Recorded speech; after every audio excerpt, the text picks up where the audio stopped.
নজর রাখবো পরবর্তী সংবাদে। বিজনেস অ্যাডভাইজারি কমিটির গুরুত্বপূর্ণ বৈঠক অনুষ্ঠিত হয়েছে বুধবার এবং এই বৈঠককে কেন্দ্র করে উপস্থিত ছিলেন মন্ত্রী রতনলাল নাথ সহ বিধায়িকা কল্যাণী সাহা রায়, সে সঙ্গে বন দপ্তরের মন্ত্রী অনিমেষ দেববর্মা সহ অন্যান্যরা।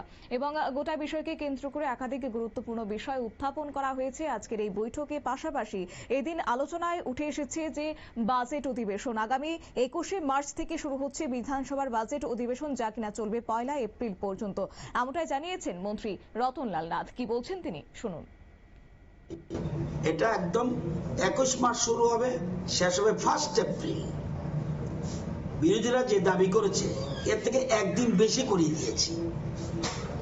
বিরোধীরা দাবি করেছিল শুক্রবার থেকে শুরু হবে, শুক্রবারে শেষ হোক। আমরা বলছি না, শুক্রবার থেকে শুরু হবে, আগামী মঙ্গলবার পর্যন্ত চলুক। অর্থাৎ 21 মার্চ শুরু হবে আর শেষ হবে 1 এপ্রিল। ওনারা চেয়েছিল 28 মার্চ শেষ হওয়ার জন্য, আমরা একদিন বাড়িয়ে দিয়েছি। এবং বাজেট অধিবেশন সাপ্লিমেন্টারি বাজেট থাকবে, অর্থাৎ এটাকে আমরা রিভাইজ বাজেট বলি, উঠে থাকবে এবং 25-26-এর মূল বাজেট থাকবে। আমরাও ট্রেজারি বেঞ্চ চাই যে যত বেশি আলোচনা হবে তত আমাদের সুবিধা হবে। আমাদের যদি এই যে আমাদের রাজ্যের উন্নয়ন হচ্ছে সেটাতে যদি তাদের কিছু সাজেশন থাকে তাহলে আমাদের উপকার হবে। এই জন্য আমরা তারা যতটুকু চেয়েছে এতে বেশি দিন রেখে আলোচনার সুযোগ দিয়েছে, যাতে ইলাবোরেটলি বাজেটের উপরে আলোচনা করতে পারে।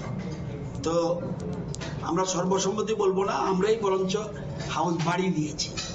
আমরা চেষ্টা করব, মানে ত্রিপুরা রাজ্যে কোনোদিন যত বাজেট অধিবেশন হয়নি এমনও হতে পারে সেই রেকর্ডটাকেও ব্রেক করার চেষ্টা করছি। অর্থাৎ আগামী দিনে যত বেশি পারা যায় আলোচনা, ফ্রিলি আলোচনা করা যায়, সেই জন্য আমরা সুযোগ দিয়েছি। আমাদের আপনারা শুনলেন মন্ত্রী রতনলাল নাথের বক্তব্য। এবং আজকের এই বৈঠকে কেন্দ্র করে এক ঝাঁক দপ্তরের কার্যত আধিকারিকরা উপস্থিত ছিলেন, সেই সঙ্গে উপস্থিত ছিলেন মন্ত্রীরা। পাশাপাশি এই বিরোধীদের যে বিগত দিনে কটাক্ষ বা তাদের যে দাবি দাওয়াগুলো তুলে ধরা হয়েছিল তারও বেশি দিন রাখা হয়েছে এই বছরের বাজেট অধিবেশন এবং আগামী দিনে বিগত বছরের বাজেটকে কেন্দ্র করে সেটাকেও রেকর্ড ছাপিয়ে যাবে বলেও মন্ত্রী রতনলাল নাথ আজকে দাবি করেছেন। নিয়ে নিচ্ছে ছোট্ট একটি বিজ্ঞাপন বিরতি, সঙ্গে থাকুন।